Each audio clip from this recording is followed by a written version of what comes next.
Alrighty, so we are talking about Imagination Launchpad, a process that's been developed to expressly increase the imaginative nature of life in general. We as human beings have forever been players. We go back to our childhood, we played outside and we created stories and fictional places that were as real to us as breathing. And as we've grown older and we moved away from that, we codified and began to define rules for using imagination, to the point where when we head off to university, for the most part, we're told, put that away. Imagination was for when you were a child, and you're not expected to live in that creative space any longer. As a matter of fact, you're told to get real, get with it, get grown up.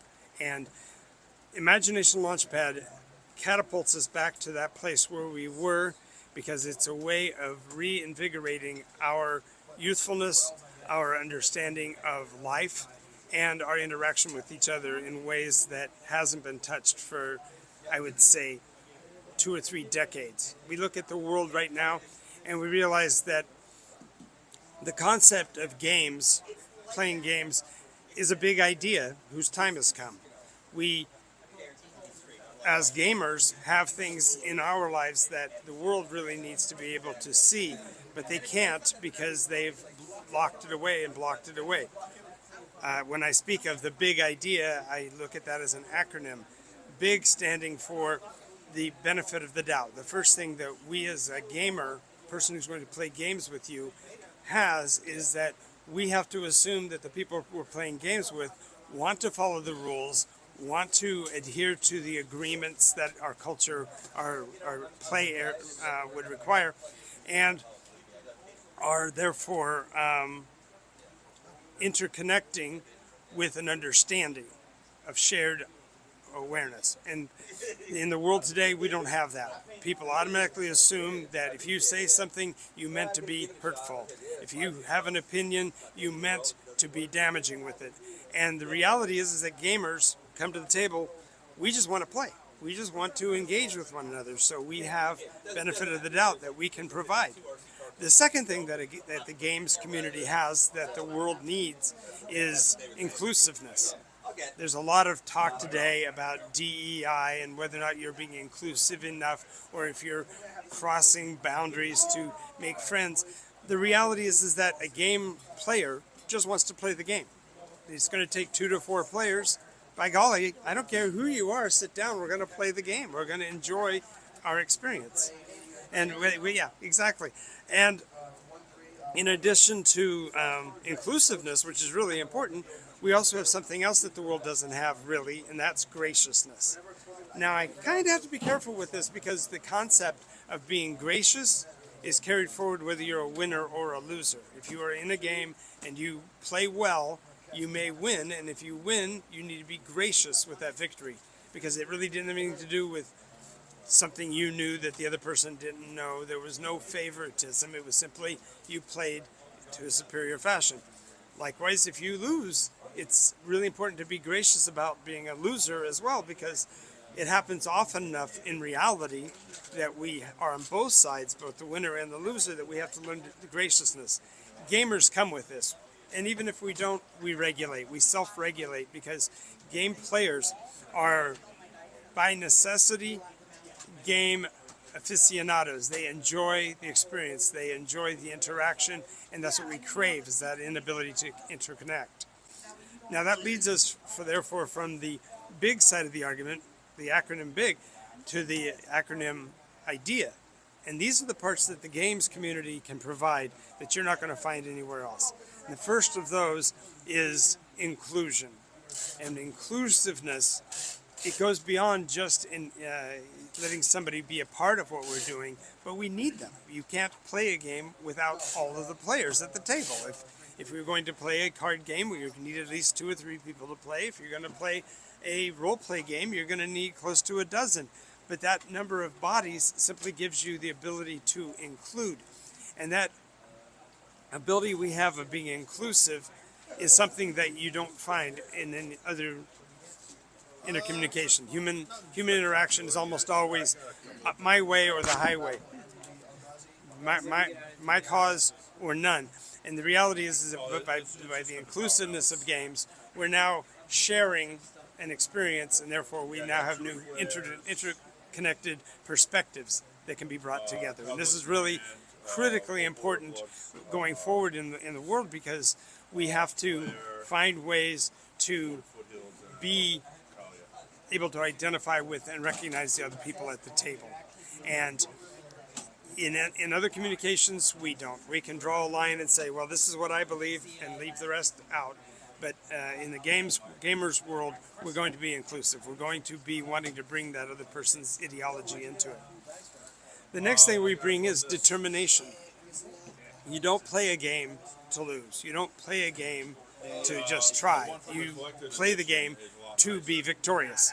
And bringing with it the determination means that when we are playing or interacting with people from another realm, another way of life, we are now giving them a way to see how to succeed within our realm. When we are talking about the next one, we're talking about the engagement. When we play a game, it requires the other person to actually be playing. We can't sit at a table and sit with our arms crossed and wait for somebody else's action.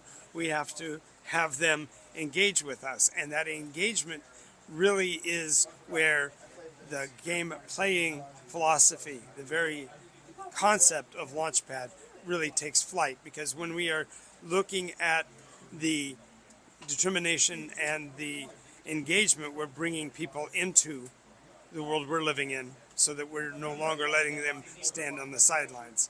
Then finally, the last part is acceptance. And this is the hardest part in the rest of the world. And that's the acceptance of the other person, regardless of their agreements or disagreements with us. When we look at the world and we say, you must be a certain way, or you must play by certain rules, it feels like we're saying you're not a part of it unless you include it. But the issue is that the acceptance is saying, yes, you played well, you learned, and we can now have a way to interact. So now, all of that comes down to this. As my grandfather would say, I said all of that to say this. When we are engaging with community as a person within the Imagination Launchpad arena, what we are doing is we're bringing a person who has never played board games, card games, role-play games since high school into a world where their imagination will literally free them. And it's really interesting to watch a process where you introduce imagination by first reminding us of our childhood.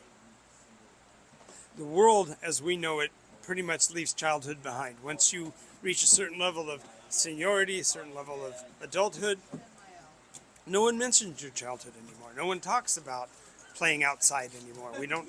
That's just a different world. We've left it behind. But when we're talking to people who have left it behind 30 years ago, they've forgotten the imagination and wonder that comes from not knowing.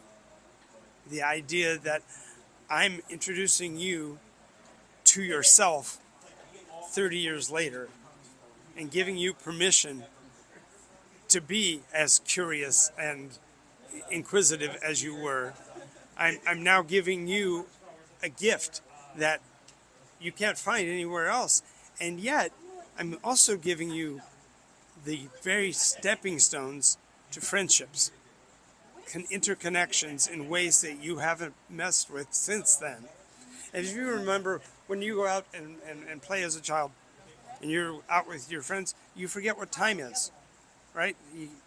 How often do we remember Mom yelling at us, time to come in, and we're thinking, we just got started, right? Because the timelessness of childhood is directly related to the disconnection between rational thought and existence. When we're kids, we live in that fictional place. We think about things in a different way. As we get older and we are told, put that away, put that aside, we actually do ourselves a disservice, because it's in those moments of wonder and curiosity that we can internalize the world. And that internalization is necessary for us to be able to really engage with another person. So the Imagination Launchpad process, therefore, introduces the workday world to the playday world. Most people, when you ask them what what they do, you're asking them what their occupation is. But if you talk to most people, their appreciation for their occupation is far, far less than their appreciation for their hobbies. They'd much rather tell you what they like to do on the weekend. They much want to tell you where they find their joy, where do they find their fun. And if we can change the world by changing the work environment into a play environment, so that we say, I am a player of board games, I am a player of role play games, I am a social interactor through role play games. I'm giving others that I'm speaking with the very grounds for our shared experience, because we all like to play in some fashion, whether it be deep drama or theatrics or tabletop miniatures or even tic-tac-toe. These games give us a methodology for shared experience, and in shared experience we gain shared communication. And that's really what Imagination Launchpad's all about.